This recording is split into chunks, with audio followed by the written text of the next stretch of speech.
तो चलिए हम अब आपको उत्तर प्रदेश के अलग अलग जिलों से बारिश से जुड़ी खबरें आपको बताएंगे और हालात फिलहाल कैसे हैं और मौसम विभाग ने जो चेतावनी जारी की उसके बाद से वहां पर लोग किस तरीके से तैयारियों में जुटे हुए हैं कि बारिश से बच जाएं और बहुत ज्यादा दिक्कत ना हो। हमारे सहयोगी अरविंद गौतम का रुख कर लेते हैं, बांदा से हमारे साथ जुड़ रहे हैं। हमारे साथ अनन्या मिश्रा लखनऊ से जुड़ेंगी, हमारे साथ कुलदीप वर्मा मुजफ्फरनगर से जुड़ेंगे। तो सबसे पहले अरविंद गौतम के पास। अरविंद, देखिए बहुत सारे जिले ऐसे हैं यूपी के जहां पर भारी बारिश को लेकर मौसम विभाग ने चेतावनी जारी की, क्या बांदा भी उनमें आता है? और बांदा में फिलहाल बारिश के स्थिति को देखें तो क्या वाकई में बहुत तेज बारिश हो रही है या फिर इंतजार बारिश का है कि वैसी बारिश हो ही जाए? पंकज, मैं आपको बता दूं कि मैं जिस वक्त यहाँ खड़ा हूँ ये शहर का पौष इलाका सिविल लाइन है। हालांकि देर शाम कल जरूर झमाझम बारिश हुई है। सावन का महीना चल रहा है और मानसून ने अपनी दस्तक दे दी है। हालांकि जिस तरह मौसम विभाग ने पहले से ही अलर्ट जारी कर दिया है, कई जिलों को रेड अलर्ट किया है तो कई जिलों को ऑरेंज और येलो अलर्ट जारी किया गया है। उसको लेकर के बांदा जिला मजिस्ट्रेट दुर्गा शक्ति नागपाल ने भी मौसम विभाग से समन्वय बना करके आने वाले 72 घंटों में लोग जो है घरों के अंदर रहे। भारी बारिश, बिजली और आकाशीय बिजली गिरने से लोगों को काफी नुकसान हो सकता है, इसलिए वो खुले में ना जाएं। अगर जरूरत ना हो तो घर में ही रहें। घर से बाहर जाने की बिल्कुल भी जरूरत नहीं है, क्योंकि मौसम विभाग ने पहले ही अलर्ट जारी किया है और इस अलर्ट के जारी के रहते हुए हम अपने नुकसान की भरपाई कर सकते हैं। तो हम कह सकते हैं कि पंकज, जिस तरह मौसम विभाग ने अलर्ट जारी किया है उससे सतर्क रहने की बेहद जरूरी है।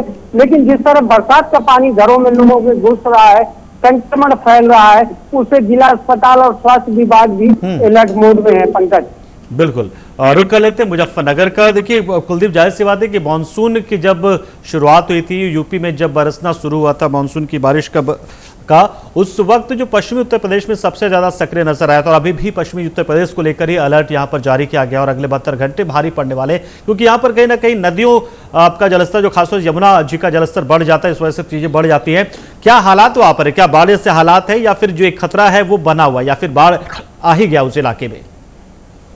पंकज जी, मैं आपको बताना चाहूंगा, पश्चिमी उत्तर प्रदेश में लगातार मैदानी व पहाड़ी इलाकों में हो रही भारी बरसात के चलते जो सावन का महीना शुरू हुआ था, जब से ही जो बरसात है, लगातार बरसात हो रही है, जिसके चलते पहाड़ों पर जो बारिश हो रही थी वह उसका जो पानी है वह मैदानी क्षेत्रों में भी आ गया है, जिसके चलते जो किसानों की लाखों बीघे यानी सहारनपुर से लेकर और जहाँ तक ये जो नदियां है जहाँ तक समाप्त होगी, पूरा इलाका जो है किसानों की जो फसलें हैं जलमग्न हो गई है और किसानों को भारी बता दूं कि बात करें जनपद मुजफ्फरनगर के मोरना क्षेत्र की, जहां पर सोनाली नदी के बढ़ते जल स्तर को देखते हुए इतनी भयावह स्थिति पैदा हुई है। जो 12 गांव है गांव जो जनपद मुजफ्फरनगर के, उनका संपर्क जनपद मुजफ्फरनगर टूट गया है और जो पुल थे पुल भी टूट गया और बांध था, एक बांध पुस्ता बना हुआ था, वो भी पूरी तरह से उसमें बह गया। फिर बात करते हैं हम जनपद मुजफ्फरनगर में, खास मुजफ्फरनगर के अंदर से एक काली नदी बह रही है,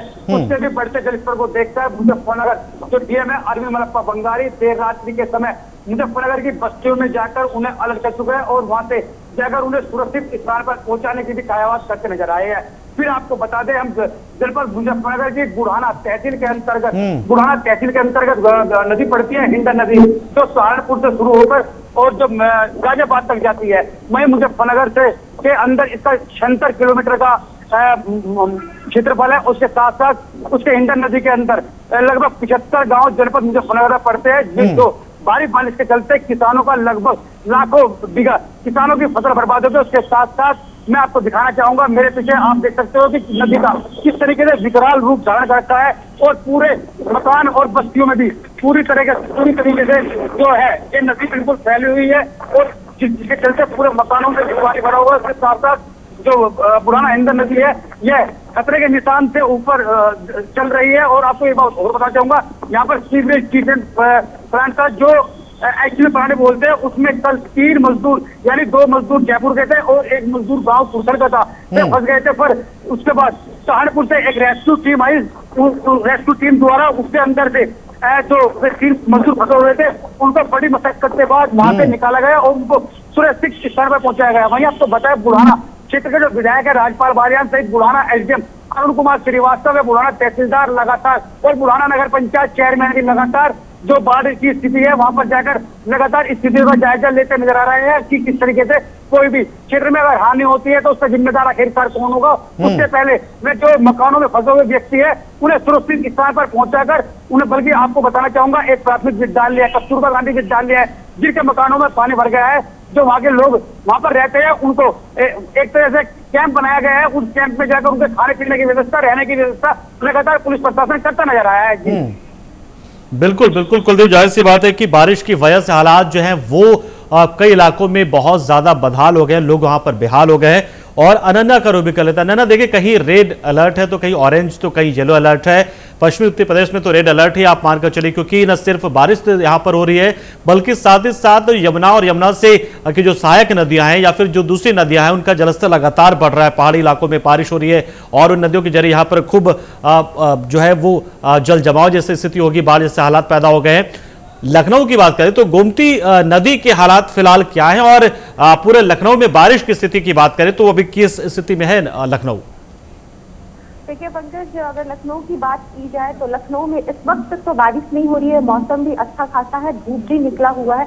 जिस तरह से मौसम विभाग ने अलर्ट किया था कि 72 घंटे तक भारी बारिश हो सकती है, तो यहाँ पे कोई भारी बारिश अभी फिलहाल राजधानी में नहीं हो रही है। लेकिन हाँ, अगर इसके अलावा राजधानी के अलावा किसी और जिले की बात की जाए तो बहुत ऐसे जिले हैं जहाँ पे इस वक्त बारिश हो भी रही है, नहीं भी हो रही है, लेकिन मौसम वहाँ पे गड़बड़ है।